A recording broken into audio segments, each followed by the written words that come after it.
Welcome to the World Affairs Council of the Monterey Bay Area. We hope you enjoy the following quick take on international affairs while we all wait out the COVID pandemic. Thank you. Hi, this is Professor Bob Tomlinson. I teach National Security Affairs for the Naval War College at the Naval Postgraduate School. First of all, I would like to thank Professor Glenn Robinson and the World Affairs Council at Monterey Bay for allowing me to talk to you today about national security strategy in the age of COVID-19. Secondly, I have to give you all a disclaimer. The remarks in this presentation are strictly my own and do not represent any policy of the Department of Defense, the Department of the Navy, or the Naval War College. Glad we got that out of the way. 5 months ago, when Glenn approached me about talking about national security strategy in the age of COVID-19, I thought, this is a fresh topic. Not too many people will be looking at how this pandemic affects national security strategy. 5 months later, if you Google national security strategy and COVID-19, you'll see probably 8 million hits. So aside from being novel about the subject, I try to focus specifically on one topic. And my thesis in this presentation is that the United States response to the COVID-19 pandemic will make the next national security strategy the most important document constructed in the last half century for the future of American security. Now that's a lot to get after in about a 20-minute talk, but we will try to do our best. And my hope is that relatively soon that we can all get together and talk about this in person rather than conduct it as a Zoom presentation. Well, the first thing we need to do is have a common frame of reference, a common lexicon as we talk about the national security strategy. And to do that, I'm going to frame it by using three important terms: politics, policy, and strategy. Politics, policy, and strategy are key if you're going to understand the idea of a national security strategy document. Let's first start with politics. All of us understand almost intuitively what politics is about. It's going on as we speak. In the run-up to the 2020 presidential election, we see politics all around us. But what really is politics about? As the definition here says, it's the activities that relate to influencing the actions of policies of a government for getting or keeping power in government. And in essence, it's about who has the power to direct a government. Politics always involves multilateral give and take interaction, but most importantly, politics is about competition and struggle. Now, the founders in their genius decided that politics would be at play in trying to obtain power in controlling the highest office of the land. But they were also concerned about one person having all the power. So they ensured that politics would play out once an individual was selected as president. And the divisions of responsibilities, this divided government that our founders set up, made sure that the president would have to still struggle politically to be able to enact policies. So a president still has to deal with the legislative branch and the judicial branch to make sure that his policies, what he wants to get enacted, happens. The next term that we're going to talk about is policy. Now, here are the definitions states that policy is unilateral and rational. And really what it represents is the effort of the person in power to accomplish some of his purposes or objectives. Okay? And its intention is to bring about favorable consequences that will help achieve and articulate national goals. A lot of politicians talk about the policies that they want to enact once they get into office. So that is very important to understand as we talk about framing a national security strategy. Now, something very important to understand is policy and strategy are often conflated. Policy is really a broad outline of goals that an administration wishes to achieve. The difference is strategy is a careful plan or a method for achieving a specific goal. And as we go through this talk, I will continue to reference again the notion of strategy. Now, as we talk about a national security strategy, and you use the term American national security strategy, what does that mean? Now, that's a mouthful also, and I want to make sure that you understand that American national security strategy, just a term, it's really contested terrain in academia and in the policy realm. If you just put that term into a Word document, you see some of the things that come up. The notion of intelligence, strategy, propaganda, cyber wars, decisions, nuclear. You could see a big thing about war. So if you, again, use that term in any kind of academic conference, you'll come up with 20, 30, 50 different definitions of what it is.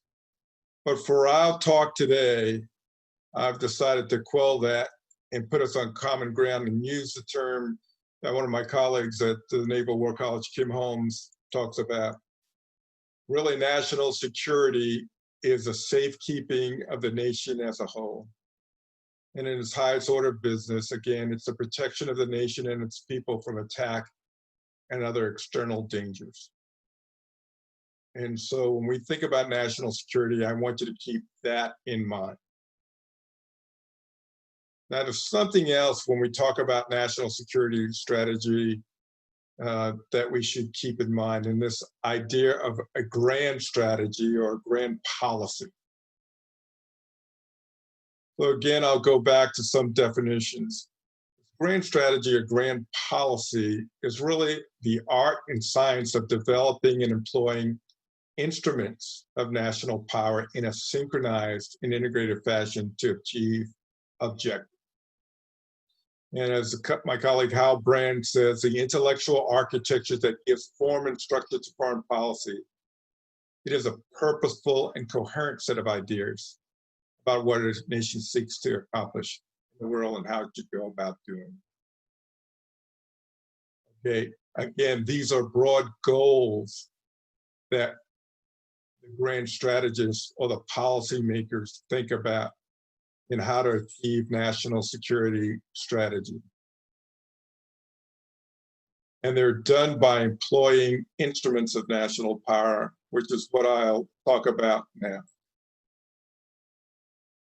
So when people think about a nation's power set, usually they think about 4 different forms of that power: diplomatic, informational, military, and economic. These are the realms of power that a nation has. We coined this as a dime construct. Diplomatic, of course, is that realm of diplomacy, usually the realm of foreign service officers and our diplomats in Washington, D.C. and all around the world that try to negotiate things that are favorable for American policy goals throughout the world. When you talk about treaties, when you talk about trying to develop and design favorable terms for the United States, this is a realm of diplomacy. a lot of give and take in this realm. And there's also the form of coercive diplomacy, where you offer something and then threaten something else if that offer doesn't come through. Again, nations have this diplomacy as an instrument of power. Informational power, a lot of people think about this as the cyber realm, but it's even bigger than that.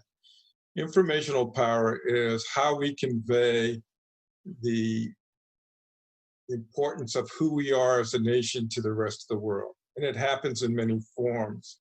Certainly media can do that. Also, what we do as a culture, the production of movies from Hollywood convey information about what America is and who we are and how those messages go around the world. American music is another form of informational. It's cultural. This represents a big form of American power.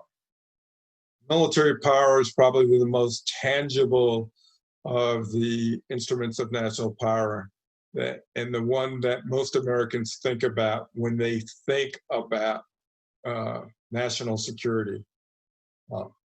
American airmen, soldiers, sailors, Marines, Coast Guardsmen, American tanks, American ships, aircraft, even American cyber equipment under the Cyber Command. These are all tangible elements of American military power. And of course, one of the biggest instruments of national power, especially for the United States, is our economic power. With a great gross domestic product and the most powerful economic power in the world, we can use that power to influence both, to help friends and allies, and also to punish people by things like economic sanctions and trade restrictions.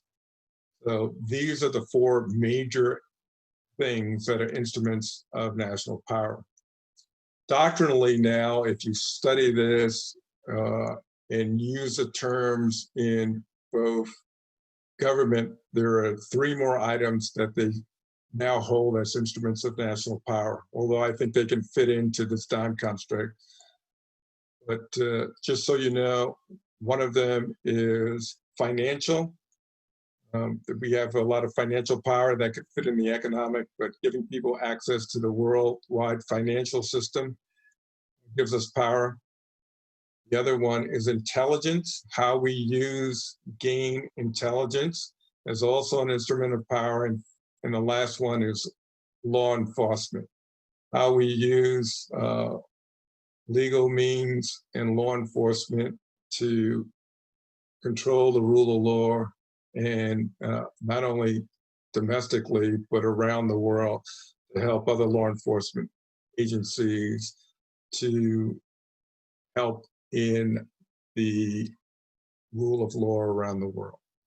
So dime, fill, instruments of national power. Now, just a little aside, we at the Naval War College, responsible for instructing us, really teach our military students and future strategists, military strategists, to always be cognizant of the fact that in trying to achieve American national security aims, military force is just one of the tools. We always talk to them about the use of diplomacy, informational and economic tools as maybe the best tool to accomplish a stated or desired end state, besides just the use of military force.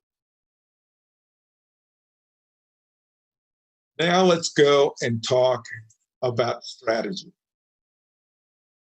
Here's a construct from colleagues of ours at the Naval War College, Professor Bartlett, and we call this the Bartlett donut. When you talk about strategy, you have to consider the means that you have to get to where you want to go.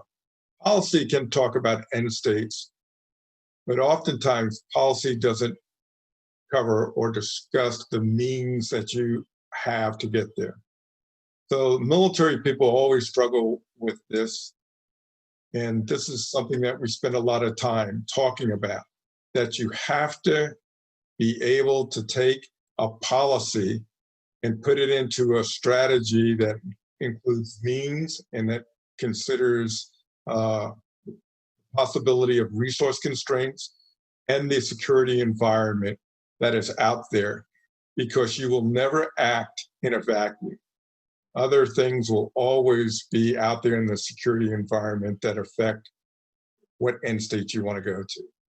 So once again, you don't have a strategy unless you have and consider the means and the way you're going to use those means to get to an end state. And you always must consider risk and the environment that has resource constraints and other actors that play out. Now let's get to the most important document that I've said that will be consequential for the next national security strategy. First of all, the first national security strategy appeared in 1987. It was done by the Reagan administration. And it's not that we didn't have a national security strategy before then. However, it wasn't codified in law until 1987. Congress requires that the president produce a national security strategy yearly. Now, it doesn't happen every year. And just so you know, most administrations, they just don't flout that law or that legal requirement. Just that a national security strategy takes a lot of input and requires a lot of coordination. And it's very, very difficult to do many times in 1 year. It's a voluminous document. So most administrations, almost all of them, will come to Congress and tell Congress that they are working on a national security strategy and request a waiver. And so in an administration, for instance, in the Obama administration, for 8 years, they produced 2 national security strategies. In President Trump's almost 4 years in office, he's produced 1 national security strategy, and that's the national security strategy of 2017. Now, again, it's called the National Security Strategy, but it's not a strategy. It's a policy document. It has broad and sweeping goals about where the administration wants to go. And this one in 2017 was President Trump's ability to put what he'd campaigned on for many months into a document. And the theme of his national security strategy is putting America first. Here he lists 4 priority items of protecting the American people, promoting American prosperity, preserving peace through strength, and advancing American influence. And also, what is very, very prominent in this document is the notion of great power competition. In this national security strategy in 2017, President Trump articulates the fact that he considers the growing competition between China, the United States, and Russia and the United States as a thing that will be most prominent in the future. Now, this was all well and good in December of 2017, prior to December of 2019, when COVID reared its ugly head. So no matter how you slice this, the United States response to the COVID-19 pandemic has not been good. Today, as I record this, the United States has the highest number of infections in the world, and it's over 5 million. Today, as I record this, the United States has the highest death rate in the world. It's over 162,000. Today, as I record this, the United States has had the highest quarterly decline in GDP because of the COVID-19 response. This has severely affected the United States of America. Here are some of the things that we have to think about in the national security. COVID-19 has weakened us considerably economically. With high unemployment and the American economy being stifled, it directly affects what our military can do. Not only does it affect what our military can do because the military doesn't act in the background, military members have also received COVID-19. It has affected the movement of military personnel and ships, but it also affects what resources that we can put against American military capabilities. Secondly, America's ineptitude at handling the virus affects our worldwide perception. America has been seen as a paragon of efficiency, of science and technology, and the fact that its response has been so poor has given our friends, our allies, and our adversaries a different way of perceiving us versus how we stood prior to COVID. And the third point about the security ramifications, our adversaries, particularly Russia and China, but North Korea and Iran, all see this as an opportunity to maybe change things, change the status quo as America is consumed in the COVID.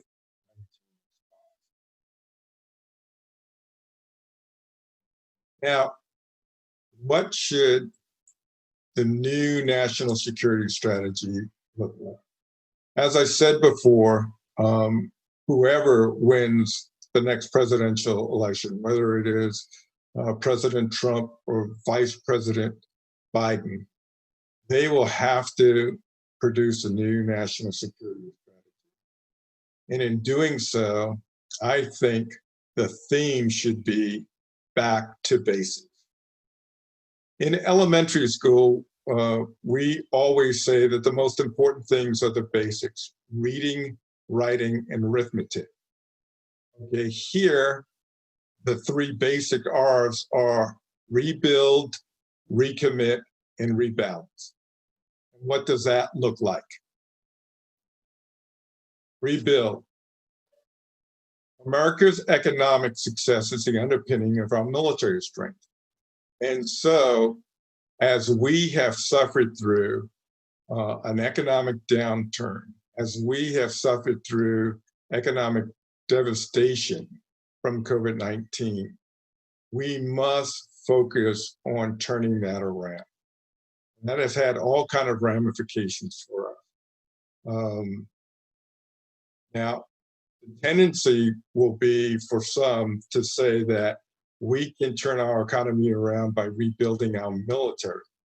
But I think that is very short-sighted as far as defense spending. If we're to get our economy back, other issues have to be solved internally in our economy with infrastructure and providing the capability for our businesses to now thrive and open.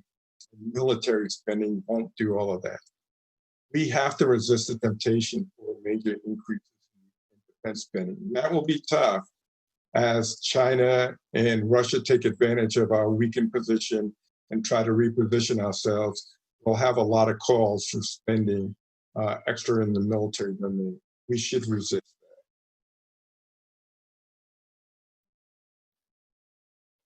The second thing is we need to recommit. And when I say recommit, we need to recommit to our core alliances.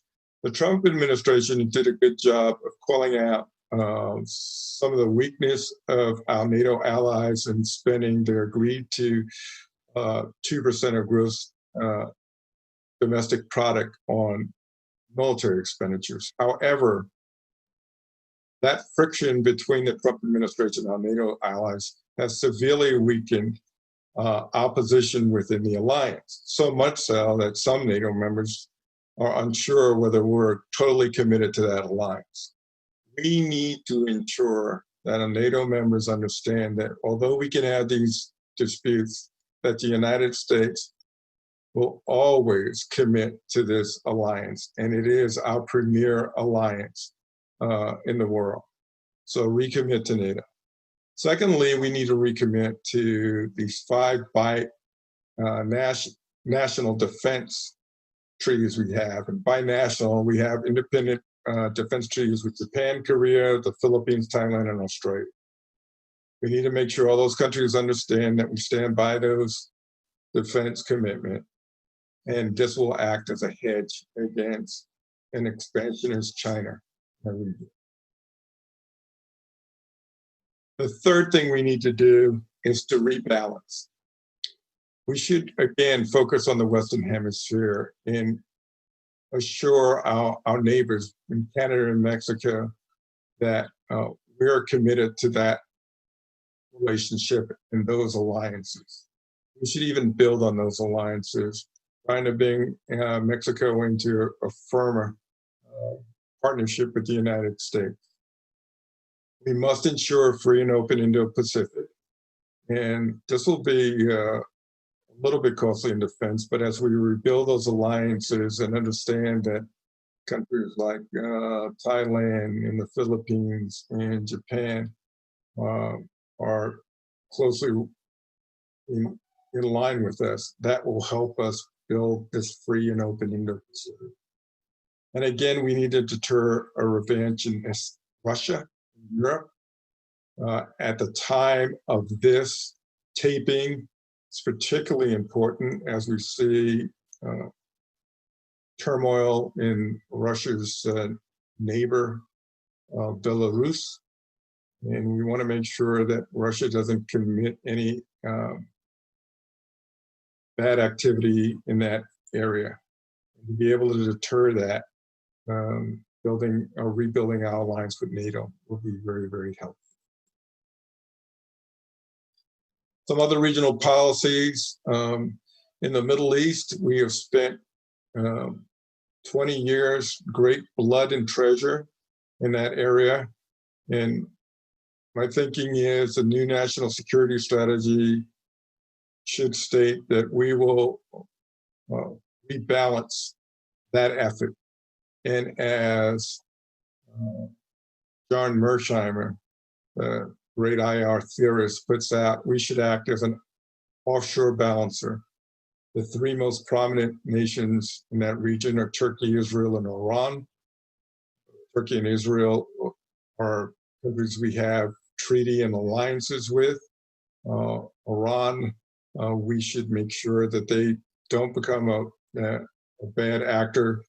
Again, we should balance those 3 in that region.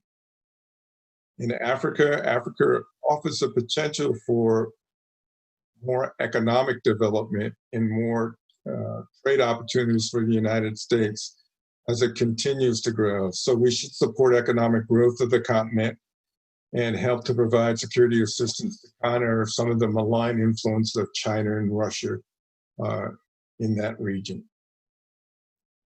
Finally, in South America, we should pay more attention to that, continue to support the democracies down there. And again, a great effort towards a partnership with Colombia. As we go on, we should really champion that alliance and commitment with Colombia. And again, this is also to stop the malign influence and the growth of influence of Russia and China in that region.